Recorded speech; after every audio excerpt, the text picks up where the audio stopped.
Umat Tuhan yang berbahagia, mari kita bersama-sama menyiapkan hati kita untuk masuk dalam pelayanan firman Tuhan. Kita berdoa. Ya Allah Bapa Surgawi, kami bersyukur kami dapat kembali bersekutu di dalam kebaktian minggu. Dan tiba saatnya kami akan melayankan firman Tuhan. Urapi kami dengan Roh-Mu yang kudus, agar kami dapat mengerti dan menjadi pelaku-pelaku firman-Mu. Di dalam Kristus Yesus kami bersyukur kepada Bapa di surga. Amin. Pembacaan firman Tuhan terambil dari Kisah Para Rasul pasal 3 ayat 12 sampai dengan 20. Kisah Para Rasul pasal 3 ayatnya yang ke-12 sampai dengan 20. Demikian sabda Tuhan. Petrus melihat orang banyak itu, lalu berkata, "Hai orang-orang Israel, mengapa kamu heran tentang kejadian itu? Dan mengapa kamu menatap kami, seolah-olah kami membuat orang ini berjalan karena kuasa atau kesalehan kami sendiri? Allah Abraham, Ishak dan Yakub, Allah nenek moyang kita telah memuliakan hamba-Nya, yaitu Yesus yang kamu serahkan dan tolak di depan Pilatus. Walaupun Pilatus berpendapat bahwa ia harus dilepaskan, tetapi kamu telah menolak yang kudus dan benar, serta menghendaki seorang pembunuh sebagai hadiah-Mu. Demikianlah ia pemimpin kepada hidup, telah kamu bunuh, tetapi Allah telah membangkitkan dia dari antara orang mati. Dan tentang hal itu kami adalah saksi. Dan karena kepercayaan dalam nama Yesus, maka nama itu telah menguatkan orang yang kamu lihat dan kamu kenal ini. Dan kepercayaan itu telah memberi kesembuhan kepada orang ini di depan kamu semua. Hai saudara-saudara, aku tahu bahwa kamu telah berbuat demikian karena ketidaktahuan, sama seperti semua pemimpin kamu. Tetapi dengan jalan demikian, Allah telah menggenapi apa yang telah difirmankannya dahulu dengan perantaraan nabi-nabinya, yaitu bahwa Mesias yang diutusnya harus menderita. Karena itu sadarlah dan bertobatlah supaya dosamu dihapuskan, agar Tuhan mendatangkan waktu kelegaan dan mengutus Yesus yang dari semula diuntukkan bagimu sebagai Kristus. Demikianlah sabda Tuhan. Berbahagia setiap kita yang percaya dan menjadi pelakunya. Haleluya.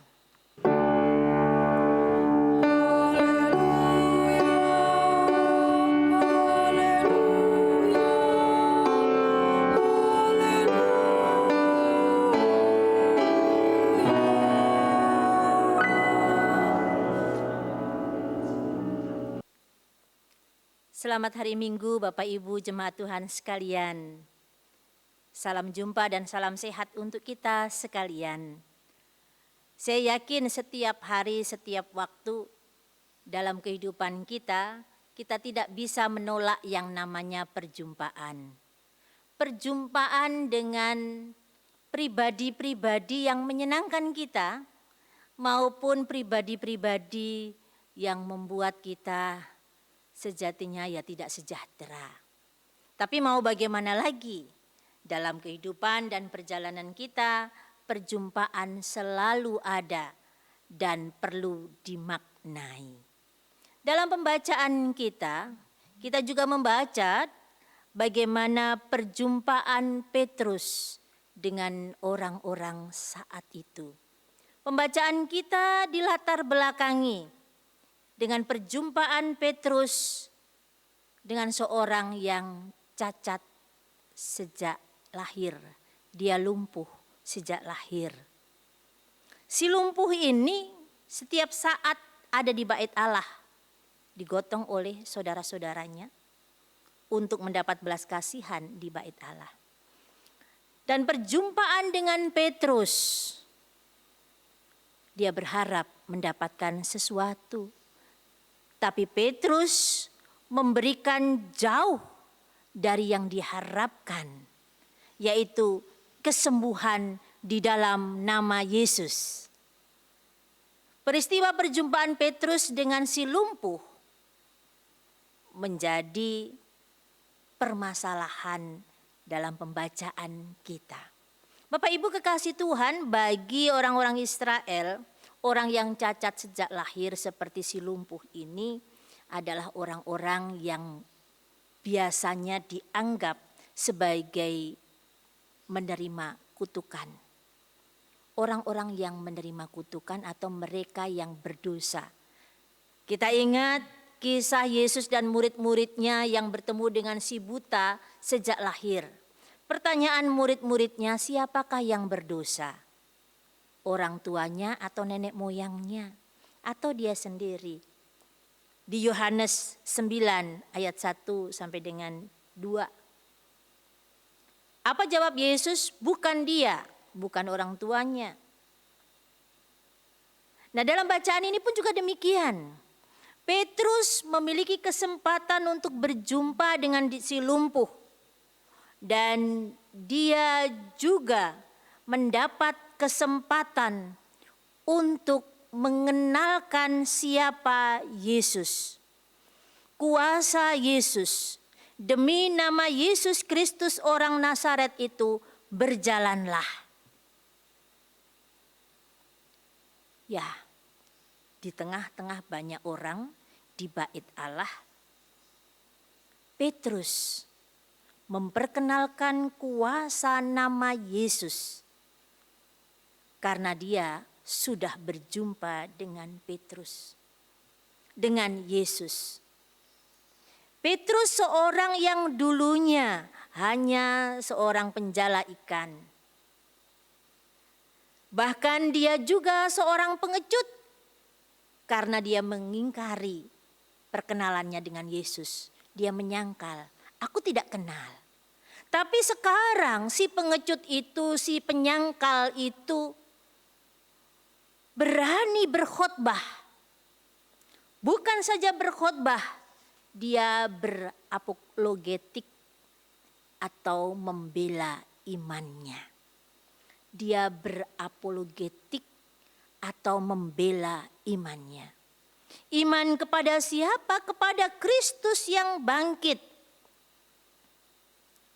Dia memperkenalkan perjumpaan dengan kuasa Yesus yang bangkit yang mengubah dirinya. Kita membaca ayat 13 sampai dengan ayat 19 bahkan 20 tadi. Pembelaan Petrus disampaikan atas nama siapa? Bukan kuasanya, tetapi kuasa Kristus yang bangkit. Karena mereka orang-orang Israel telah menolak yang kudus, menolak yang pemberi kehidupan. Petrus berani menawarkan pertobatan di dalam nama Yesus. Bapak Ibu kekasih Tuhan sekalian, tema kita adalah perjumpaan dengan Kristus memberikan keyakinan akan kebenaran. Perjumpaan dengan Kristus memberikan keyakinan akan kebenaran. Petrus berjumpa dengan Yesus dalam keberadaannya. Dan ketika dia berjumpa dengan si lumpuh, dia memperkenalkan nama Yesus.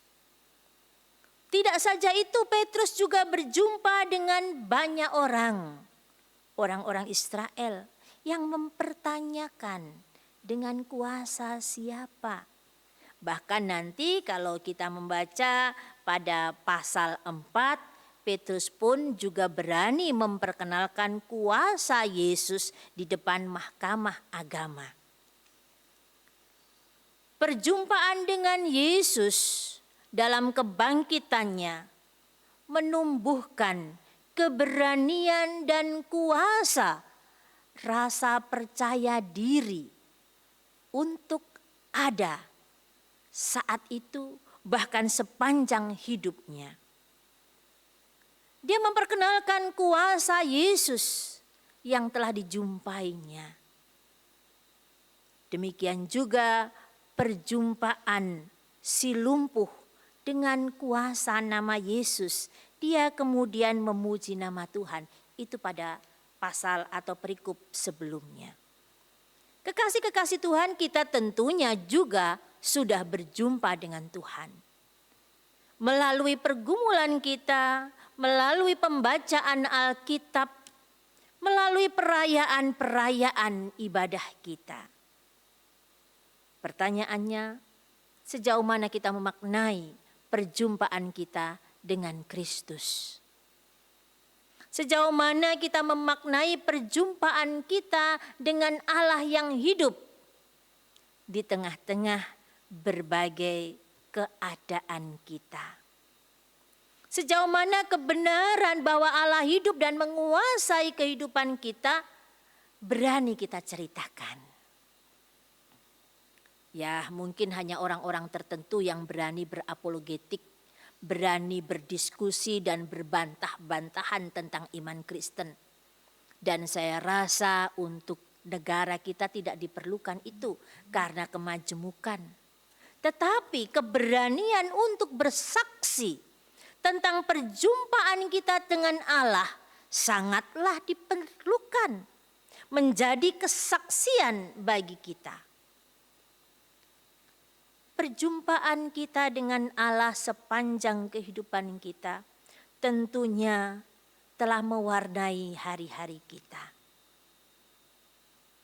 Saat ini di tengah-tengah pandemi yang belum ada akhirnya, di tengah-tengah bencana alam dan berita-berita tentang perubahan cuaca iklim yang berubah sedemikian drastis, membuat kita kemudian bertanya kembali, bagaimana kita memaknai perjumpaan kita dengan seluruh yang Allah nyatakan kepada kita.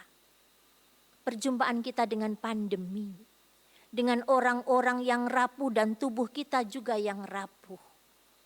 Perjumpaan kita dengan alam semesta yang begitu luar biasa menunjukkan kuasanya. Pada Paskah ketiga ini, mari kita memaknai perjumpaan kita dengan Kristus yang bangkit. Kristus yang hidup bagi kita, hidup bagi dunia ini, bagi seluruh alam ciptaan. Kita hadir untuk terus menyuarakan kehidupan dalam kebenaran. Kita menata hidup kita di tengah-tengah pandemi dan corona yang belum berhenti. Tetapi kerinduan untuk berjumpa dengan orang lain begitu kuat dan merasa kuat karena vaksin sudah diterima. Bukan membuat kita ceroboh, tetapi juga bukan membuat kita takut. Tetapi mengajar kepada kita untuk menghargai kehidupan. Bagaimana kita terus tetap disiplin dalam kehidupan di saat pandemi ini. Bagaimana perjumpaan dengan kuasa alam, di mana Kristus juga berkuasa, akan menolong kita juga untuk melihat kembali bagaimana penghargaan kita dengan alam lingkungan kita. Karena perubahan cuaca yang sedemikian, pemanasan global sungguh sangat mempengaruhi. Mari kita memaknai perjumpaan Kristus dengan perjumpaan-perjumpaan kita dengan lingkungan dan orang-orang sekeliling kita. Kebenaran kuasanya kita nyatakan dalam tindakan, dalam perbuatan. Menunjukkan kasih, menunjukkan pro kehidupan, menunjukkan kedisiplinan. Menjadi alat untuk kita mewartakan Yesus telah bangkit dalam diri kita. Kuasanya telah menguasai kehidupan kita. Memberi keberanian kepada kita untuk berjalan dalam kebenarannya. Amin.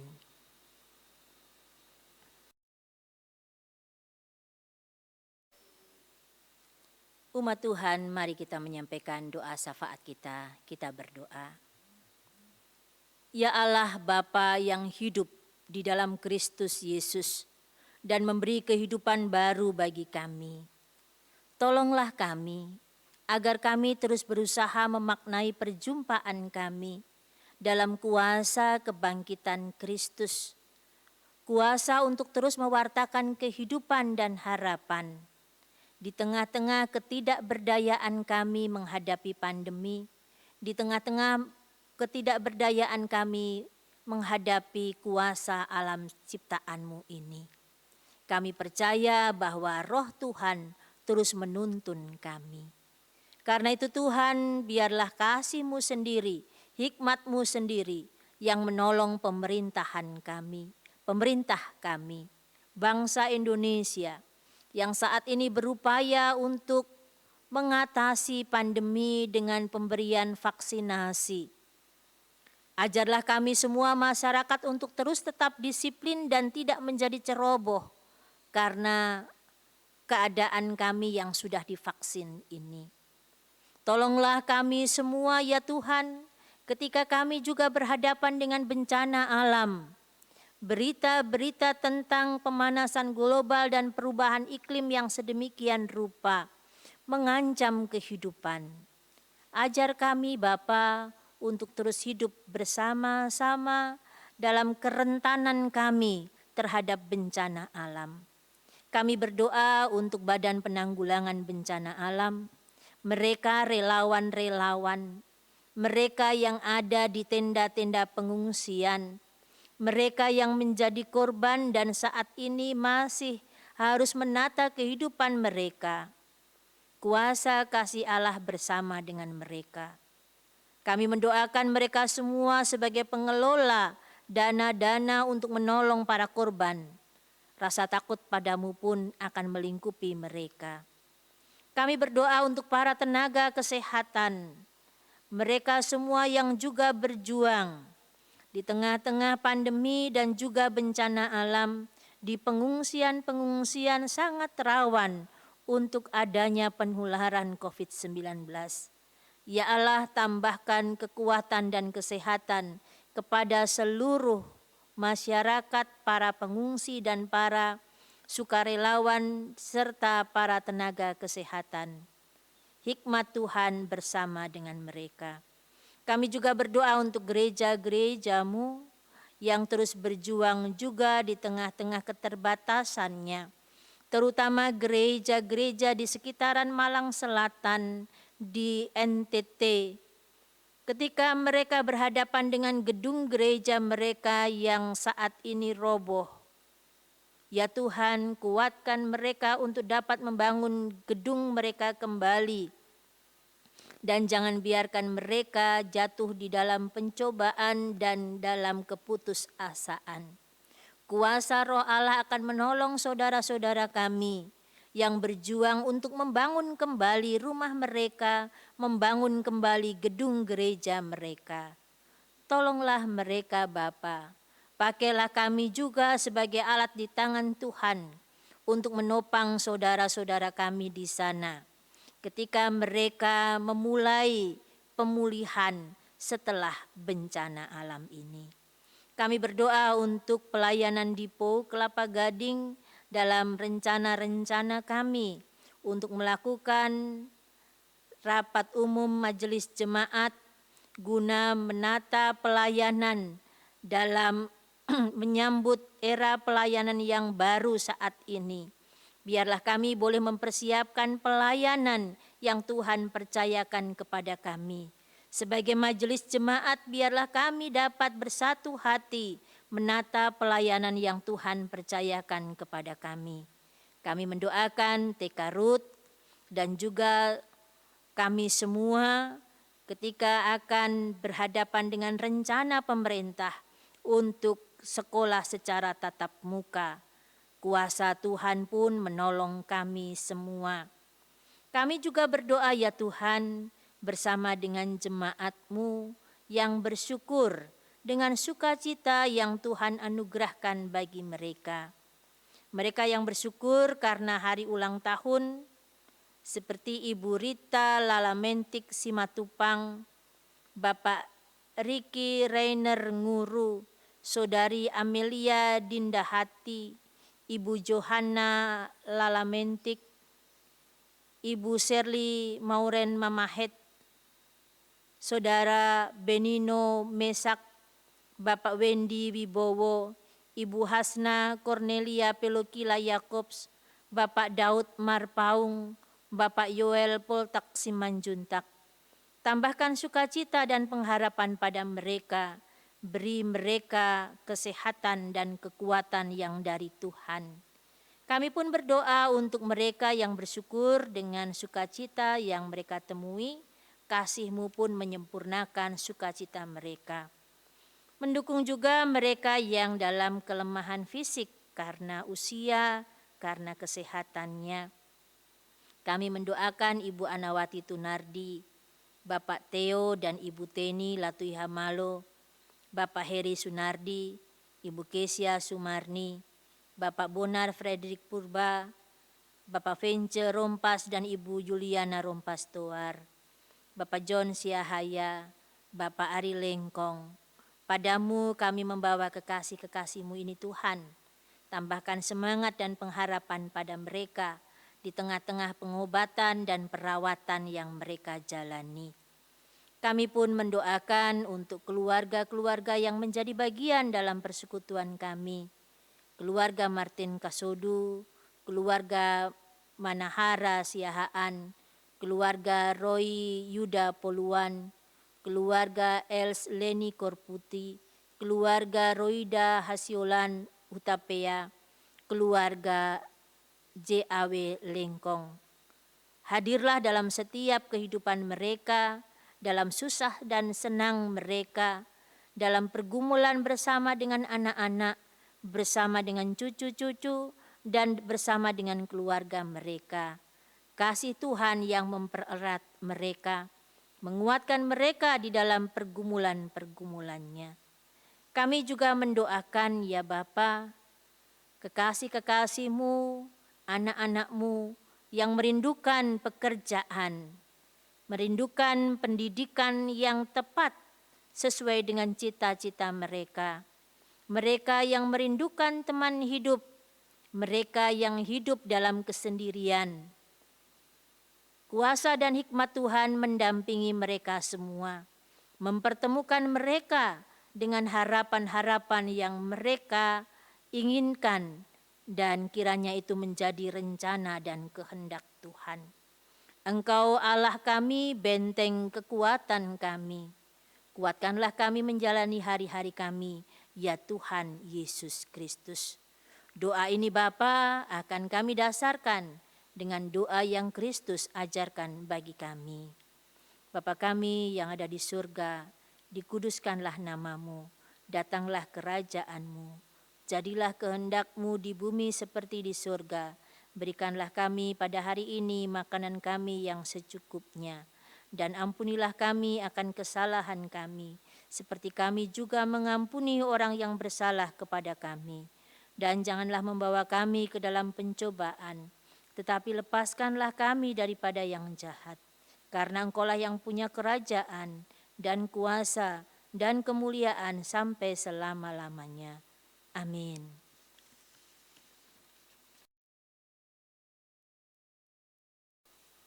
Kekasih-kekasih Tuhan, silahkan berdiri. Kita kembali ke dalam kehidupan kita, memberitakan kebangkitan Yesus Kristus dan hidup seturut dengan kehendak-Nya. Kita bernyanyi dari Kidung Keesaan 252 bait 1 sampai dengan 3.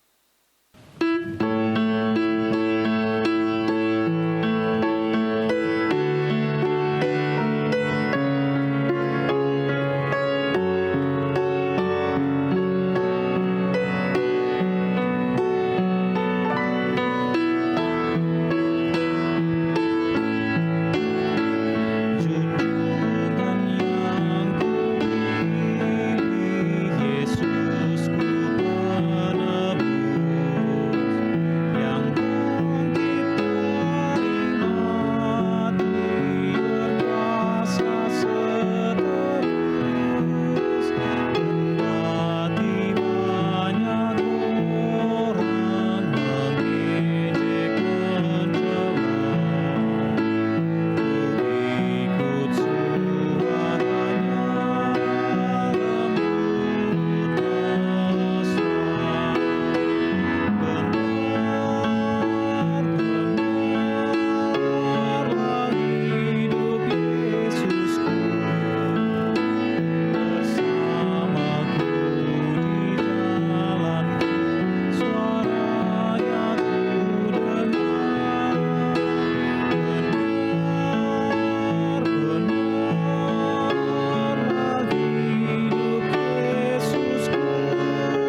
Lapangkanlah hatimu dan terimalah berkat Tuhan. Tuhan memberkati engkau dan melindungi engkau. Tuhan menyinari engkau dengan wajah-Nya dan memberi engkau kasih karunia. Tuhan menghadapkan wajah-Nya kepadamu dan memberi engkau damai sejahtera. Amin.